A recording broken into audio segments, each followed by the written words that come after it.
দাদা, ট্রেন ধরতে গেলে নিচ দিয়ে ধরতে হবে, এখান দিয়ে না। আপনার কি মনে হয় আমি এখানে ট্রেন ধরতে এসেছি? সে একই গল্প, নয় প্রেমে ছ্যাঁকা নইলে বাড়ির লোকের বকা, কর্পোরেট ফেল নয় এক্সামের রাস্কেল। জীবন আর সোজা পথে চলছে না।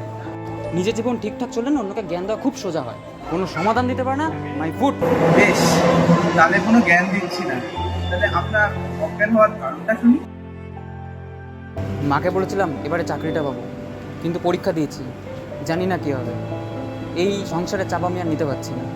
আত্মহত্যা করাটা কি সমাধান, নাকি নিজের জীবনে কোনো দাম নেই?